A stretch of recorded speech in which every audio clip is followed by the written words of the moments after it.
What's up, my pickles and picklets? It's Spontaneously Pickled here, and today we are going to be covering the October 6th, 2023 episode of Smackdown. Now, before I start, I just wanted to quickly announce that you might see that there's a little bit of a difference here today in my theme. I'm trying to make some changes to my channel for this particular channel here to kind of be more consistent with the horror theme I'm going for the other channel. So do bear with me. This is a work in progress. I also want to quickly announce that I'm also changing a little bit how I do it. I'm still giving a kind of thorough run through of the matches, not as much as I used to, of course, but still very thorough. But I'm also trying to, I'm not going to really include like every single picture, at least in the moment. I think as this channel grows, I'll throw more things into it, like what I used to do before, because I can easily add a monitor to like the right side of my screen here. That's not a problem. So I might change the room that I'm using, but still, I just want to let you guys know that in advance that this is really a work in progress. So you might see some changes over the next few weeks and a few things experimenting until I can get my channel, but also until I get my channel to grow. But also, I'm trying to also do it in the least strenuous way for me as possible, because I'm really enjoying the gaming. I'm not gonna lie, but the wrestling stuff I'm also enjoying too. But as I mentioned before, it's a lot more effort work to put in without letting my personality shine as much, if that makes any sense. So this is kind of serves as a good practice for me. Anyway, this is like a 1 minute already and 30 seconds in, so I'm gonna get started. So anyway, SmackDown starts with LA Knight. LA Knight was going to talk though, but then Paul Heyman interrupted him and he walked out with Jimmy and Solo. Heyman notes his ability and sees that he's the next, Heyman notes his ability to see the next big thing, and then he credits LA Knight, saying that it will be him. Heyman then says that since he's earned his attention, the Bloodline will have to now do something about it. Knight first of all thanks Heyman for the credit, but then he checks his receipts. He literally pulls out a receipt from his pocket and mentions that he didn't buy it, he didn't want to buy his BS. Jimmy then grabs the mic and mentions Knight isn't going to make it at FastLane, and then he walks into the ring. Now, I also want to note that when he gave the mic back to Heyman, he slammed it onto Heyman's chest. I don't know if there was some kind of story being told, but I always like to mention these take the small notes of the things that look like they might be leading to story-related things, so we'll have to see about that. Cena then comes out because he's that Knight's about to get jumped and makes a save before anything goes down. Heyman then convinces the Bloodline to retreat, but then Knight makes a dig at the tribal chief, saying that, I get it, you got to get permission from your little chief. Knight then proposes a match between him and Jimmy tonight. Heyman tries to convey that Jimmy needs to get approval from Reigns first, but Jimmy objects it anyway. Afterwards, they have a segment with the Judgment Day arriving. They come in, and then JD comes in out of nowhere, and Priest gets upset, like, why is he here? And then Rhea mentions that he's here for a reason, and then they basically they keep walking. Now, I think that this might be part of the story that they're doing with Priest and with the Judgment Day. I do believe that there's possibility that Priest might be outed by the Judgment Day, which I'm going to cover in the next video. I'm actually filming 2 videos today, by the way, so there's going to be this and then my thought for fasting. I want to make sure all the matches were set, though they are sometimes matches that are set beforehand, so right before the event between SmackDown and the event, so we'll see what happens with that. Nonetheless, next up we have Charlotte and Asuka versus Bayley and Io Sky. Now, Io starts the match showing her athleticism, beating out Charlotte's strength until Charlotte slams her. Charlotte then puts Io in a headlock and then tags in Asuka, who goes on a chopping assault. After a bit, Io kind of gets tired of getting tossed around and then slams Asuka's head into the mat. But then Asuka rolls out, and then Io moves into lands a kick. Asuka then had Io caught at the turnbuckle and was trying to do a drop kick on her, but then Bayley made the save by shoving Io out of the way, taking the drop kick herself. But then Io got upset by it because I guess she didn't like that she got pushed. And also, I'm guessing they're telling the story about their rivalry maybe happening in the future. Asuka landed a double drop kick on them both. Back in the ring, Bayley takes out Asuka. Io has Asuka later on in a headlock, and then she actually bites her ears. And later on, Bayley and Lacey get Io pretty much isolate Asuka in the corner because Charlotte hasn't been tagged in yet. And then Bayley taunts Asuka, telling her to tag her partner, but then she runs off and knocks Charlotte off the apron.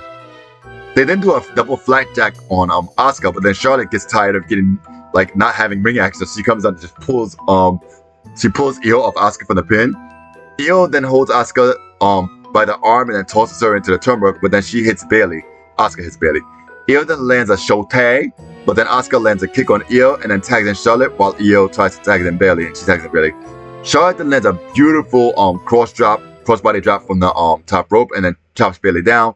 Io then tries to intervene, but then gets tossed by Charlotte. Charlotte tries her a flipping clothesline thing, but then Bayley catches her with a punch. But then Charlotte slams Bayley into the turnbuckle and then lands that flipping clothesline after all for it too. Bailey then tosses Charlotte into the turnbuckle and Asuka tags in, then press Bailey on the top rope. And then Charlotte joins in, so they both start a double teamer. But then Dakota Kai comes up onto the apron, distracts the referee, and then Io runs in and does a powerbomb on them both for the top rope, including Bailey. That's I've noticed that the announcers mentioned that to make sure. Bailey then kicks Charlotte, and she tries to run to only for her to get caught in with the big boot by Charlotte afterwards. Io then hits a Meteora on Charlotte when she went for the pin. And then they attempt a double team with Charlotte reverses, and then Asuka holds Bailey, but then Charlotte goes in for the big boot, but then Bailey moves, and she actually catches Asuka off the apron. So that might be building the tension for the match, because this match was really weird. Like, they got along a lot, but I'll get into that a little later. Bailey then tries to taunt Charlotte, like trying to do like a big figure four to her, but then she kicks Bailey, and she runs into Io, who was just on the apron recovering, knocking her off, and then she lands the natural selection for the win. Now, this match was definitely a good match. I liked the match personally. It wasn't the world's best, but I would say it was like 6 out of 10. I think this was more telling the story of the match, or like what's going to happen for the pay-per-view. But also, I noticed that Asuka and Charlotte got along really, really well in the match, so that was really a bit odd for me. I understand that they weren't like enemies, and I guess Asuka's a face now, which I don't think necessarily know if I like that, because it's just like, okay, make up your mind. Like, keep her a heel for a bit. I think she's a better heel in my opinion, but that's just my thoughts. But anyway, they're playing on that, and then also, like, I think with the kick, it might be playing on the fact that they're gonna have some tension because of the kicks as well. But naturally, should have tension. They're in the match together, right? So anyway, another thing I gotta say about Io, I like Io a lot, and right now I really do hope that she does break free from damage control. I don't necessarily think they need to break it up. I do believe that there are plans to make them all fight, but I think that Io Sky can really soar on her own without being in damage control. So I do hope that they stop playing with this whole Hitchman thing, because it's actually making her look weak as a champion. I'm going to get into my thoughts about the match for that later on, but you're going to be surprised what my thoughts are going to be on who's going to win that match. Next up, we have the Bloodline and Judgment Day backstage. Basically, they're walking backstage, Heyman scolding Jimmy about making decisions without the tribal chief. Jimmy echoes my weekly statement that the dude is never here to begin with, so what? We got to make decisions anyway. We got to keep moving forward. They then go into the locker room, and the Judgment Day is sitting there in the locker room. Then they have like a stare off with everybody looking at each other. Then Rhea tells everyone to leave. Her and Heyman need to chat. Priest and Solo stay for a little bit longer, having a stare down until Rhea and Heyman basically dismiss them respectively and tell them all is good. And then they seem to have a chat, but that's going to be reflected a little bit later on. Next up, we have Rey Mysterio versus Bobby Lashley. Bobby starts showing off his power, and the Profits are cheering him on, which was like very excessive, but they were cheering him on like a lot. But I gotta say, don't underestimate Rey, because they were saying things like it was easy work, but it really isn't. Rey Mysterio. Mysterio tries to gain momentum, and after an Irish whip, but then he fails to get the momentum because Lashley tries to slam, and then Rey flips out, and then lands like a kick and a springboard moonsault, but then Lashley kicks out in a quick one. He then plays Matador with Lashley, and then uses Lashley's own momentum to toss Lashley out the ring. But then back in the ring, Lashley goes for a bear hug, which Mysterio tries to fight out of, but then Lashley tosses him into a turnbuckle and wears Mysterio down, and then continues doing another bear hug. Rey then tries to get out again for another deja vu. Mysterio finally manages to escape and retreats to the apron and catches Lashley with a soldier block and a kick. Mysterio then tries to get like a moonsault, but then Lashley stops him and punches him, and then kicks him in the shoulder, and then does shoulder blocks while he's hung up on a turnbuckle. Rey then flips for the last shoulder block, which Lashley runs into the turnbuckle, and then after that, he lands like a seated senton, and then lands a bunch of like speedy like moves on Lashley, and then Lashley tried to counter, but then he got DDT'd for a 2 count. Lashley then tries to suplex Mysterio, but then Mysterio reversed it and then kicks Lashley into the ropes and prepares to play 619, but then Lashley catches him and then pulls him off the ropes, which Rey was trying to hit him, but like Lashley was too strong for them all. Rey eventually then tries to do a springboard move, but then Lashley lands an axe handle smash onto Rey. Lashley then slams Rey into the barricade on the outside of the ring and then puts him back into the ring, but then Escobar got a little too close to Lashley, so Lashley, hey, get out of my personal space. And he didn't say that, but that's what I was thinking. Then he tosses Escobar over the barricade. Rey then tries to jump on Lashley, but then gets caught, and then Mysterio reverses it and tosses Lashley into the turnbuckle. Mysterio then lands a body 619 to Lashley, and then finally lands a full 619 to Lashley, and he was going to do the top rope slash, but then before he could do the top rope move that he was going to do the slash, Montez Ford jumps onto the apron and distracts the ref, and then a fight breaks out between the Profits and the LWO, and it spills out into and it goes filling off a little bit, and then Ray comes in for the save, and then he gets he pretty much jumps on the Street Profits, hitting them both, and then he gets back in the ring. But then when he gets back into the ring, Lashley lands like a devastating spear on Rey Mysterio for the win. Then he immediately flees because Escobar comes in with a chair, and it seems like I don't know for sure, but at this point in SmackDown, it felt like they seem to be playing at an angle where maybe the Joaquin Wild and the other one, I wrote the name a little later on, I forgot the name. So Joaquin Wild and Hakeem Wild, I think actually, and Cruz del Toro got injured. So I'm guessing that they're out of the match, but we're gonna see a little bit more on that later on. After that, we have the Rhea and Paul Heyman segment. They continue to have the conversation. Rhea basically talks to Heyman, proposing that they should work together. Heyman thinks it's a brilliant idea, but then he asked Rhea to let him call Roman Reigns. But then Rhea grabbed the phone and put it down and said, authorize. He then pleads, stating that the tribal chief absolutely needs to approve it. And then Rhea says, acknowledge me. Heyman said she shouldn't be saying that in their locker room, the Bloodline locker room. And then Rhea said, you will acknowledge me like Jay did on Raw. Otherwise, there'll be a war between the Bloodline and Judgment Day. And then gave him permission to make the call to Roman Reigns, which was kind of funny. After that, we have a match between Austin Theory and Dragon Lee.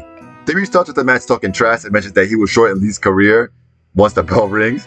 They have a few back and forths, but then like Lee lands like a running hurricane, like a flipping combo type of thing, and a knee into the turnbuckle corner. Waller then comes out to distract Lee. Theory comes out of nowhere and attacks Dragon Lee.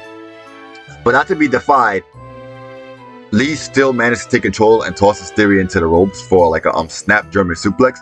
Waller then distracts Lee again before he ran into Theory on the outside, because he usually runs to Theory on the outside. Theory then lands like the roll and dropkick combo that he usually does. He tries to then do it again, but then gets kicked in the face. Lee then tosses Theory into the turnbuckle, then kicks him in the face before he even lands. Like, it was really weird. Like, Theory was like upside down, and then all of a sudden Lee just went like right in the face. Then somehow Theory lands like a knee to neck breaker type of thing he does. Theory then tries to do a clothesline, but then Lee flips over him and does like a Liger bomb, almost getting the victory. Lee goes in for the ropes, but then Waller tracks him again, like for the third time. Theory does an absolutely beautiful slam, and to be honest, I wasn't even sure if it was like a slam that Theory just made up, or was like a combination of Lee reversing and Theory reversing mid reversal. It was really cool though. It was a really nice slam. They then scuffle on a turnbuckle with Lee gaining control, and then he lands a stomp onto Theory, but then Waller then pulls Theory out of the ring. Waller was like the MVP of this match. Lee then runs and lands like a dive onto both of them. He then tosses Theory back into the ring, but then Waller comes out of nowhere while the referee was checking on Theory and slams Lee into the apron, like he's heading into the apron. Theory then is about to land the 8-town down, but then right after that, Cameron Grimes comes out of nowhere and then tosses Waller into the turnbuckle, like into the ring post, in the ring post, and then Lee reverses the 8-town down for a roll-up win. Now, I gotta say, I was really happy to see this, despite Theory, liking Theory. I do like Theory. I know it's probably an unpopular opinion, but I do personally like Theory. But I do feel like a lot of the newer NXT call-ups, like Cameron Grimes, never really get the wins since they don't so it was kind of like But then I also see that the WWE doesn't really mind making Theory lose, so I felt like, okay, maybe this was okay, and I don't think it's gonna necessarily hurt his credibility any more than already is. I suppose I don't think it's necessarily bad, but you know how it is. Now, I'm trying not to note the muted segments because I don't think they're necessarily important or relevant, but they did cut to Rhea talking to Jimmy backstage about something. I don't know what it was. They had it muted, so I'm not going to get to that too much, but that was something that happened. Next up, we had the LWO backstage, and it seems that, like I was saying, Joaquin Wild and Cruz del Toro won't be making it to tomorrow, apparently, and then Mysterio mentioned that he will make a call to bring somebody to a place so they can have 3 people. Not 3 people, but that's 3 people, not 2 people, 3 people, my goodness. So, I don't know who it is. I'm assuming it's Bad Bunny, but like I don't really know who else it might be. Believe it or not, I haven't really heard any rumors, so that's kind of good. It might be one of those really good secrets, that the best kept secrets, like when The Rock came back, But if anybody knows, comment down below. I'm very curious if you guys know who it might be. Next up, we have Jimmy Uso versus LA Knight. The match starts with them talking trash to one another, and then they finally lock up, and then LA Knight takes control. There are a few back and forths, but then Knight power slams Jimmy for the 2. Knight then Irish whips Jimmy, but then he kicks Knight. But then he misses the super kick. Knight then tries to land the BFT, but then Jimmy rolls out of the ring. They have a slightly stalled catch kick, like it was like Knight called Jimmy for a kick, but I don't know what happened. I guess they had a miscommunication, so it was like they took him home. But then finally, Jimmy landed Enziguri on Knight, And then on the outside, he lands a super kick on Knight, knocking him down. Then later on, Knight then lands a very interesting flip and knee thing back into Jimmy from the apron. It was really, really cool. Knight then goes on his fury of like moves that he usually does, and it catches Jimmy with the DDT, and then stomps on him on the ropes, like stomps him while he's on the ropes, on the bottom of the rope, and then gets a 2 count from a knee from the turnbuckle, but he did like a running knee. Knight then goes for the suplex, but then Jimmy reverses it, and then with a kick to the gut, but then Knight gains control with the slam, and then he does the L. A. Knight. Yeah, elbow. He then pressed to finish off Jimmy, but then Solo Sikoa comes out and attacks LA Knight for the DQ win. Immediately after, Cena then comes out to make the save, and he tosses Solo out the ring. Then after that, the Judgment Day come out. They come out and look at the bloodline, and then Heyman and Rhea shake hands, and then Heyman yells, "Authorize!" The bloodline and Judgment Day then prep to attack Cena and LA Knight, but then Jey Uso comes out to make the save. And it was really weird because Jimmy was like immediately ready to run out. He was ready, like, oh, I don't want none of this. Which I understand because they probably want to prepare on the fight between these two for a while, not just happening right away. They then have a bit of a Mexican standoff, and then Cody Rhodes comes out as he promised on Monday because he did say that he and Jay will be there full force. The good guys pretty much attack the bloodline and Judgment Day, taking immediate control of the scuffle. Cody then dives onto them all, and then Jay does the same too. Cena then looks as if he's preparing to do a high flying move, which I think I agree with Graves on this. That I want to see him add that to his arsenal, like one high flying move, just one high flying move. That'd be really cool.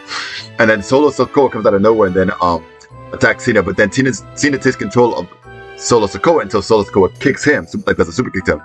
Solo then goes for the Samoan Spike, then gets kicked out of the ring. By LA Knight. JD then tries to attack, but then LA Knight catches him with the BFT. Then after that, he gets a super kick from Jay, and then Cena does a slam and a 5-knuckle shuffle. 5-knuckle shuffle on JD McDonough. And then he plans to do the AA, and he even does like the taunt, "You can't see me," and then lands the AA, the attitude adjustment, onto JD McDonough. Cody then pulls off his belt, which I thought that Cody was going to start hitting him with the belt, which would have been really cool, because I even think that Corey Graves was thinking the same thing was going to happen, but instead, he tosses it, and then he lands the crossroads on JD McDonough, was damn near broke his neck. Like, that looked like a very brutal crossroads. My gosh, JD sold that really well. Now, I think the common consensus here is that we all love seeing JD get his butt beat because he deserved that comeuppance. Because, to be honest, like, I think he reminds you a lot of like a sycophant for the Judgment Day, and I think that a lot of people really are kind of put off by that. I know I am too. Like, even me, like, I don't mind heels, but my goodness, don't be a kiss ass, you know? I don't like kiss asses. But I do know that eventually he's going to do it in the Judgment Day, and unfortunately, Priest is going to be out. But I would argue that Priest is a bigger asset than JD McDonough. But then again, I don't watch NXT, so maybe there's something I missed. I do maybe want to watch it, but like I said, I don't think I'm going to do reviews until I hit this channel. Like, if this channel goes prominent one day, then I'll do reviews on everything. Because like I said, then it's like, okay, you know what? I got a lot of people watching. I put it all on the line for the people, you know? But until right now, I'm just going to keep it a little bit more straightforward and simple, as I mentioned before. With that said, at the end of the Smackdown, Jimmy had me laughing really, really hard, as it was just funny as he was like laid up in this weird position on a chair like this. Like, it was really funny. It was really hilarious. So it was really funny for me. Overall, I like this Smackdown. I think this Smackdown was really, really good. The storytelling was amazing. I think, actually, I gotta say, out of every match, I loved all the matches. I actually can't think of one of the matches that I didn't really like, and that's really rare, because there usually have like one match I didn't like, and I didn't really rate all the matches, so I'm gonna quickly... I mean, with Jimmy Uso LA Knight, it was like, I liked it because it's LA Knight by default, so maybe it is a little bit of a bias, but it was, obviously, I wish it was a little bit longer, but I understand, yeah. Smackdown short.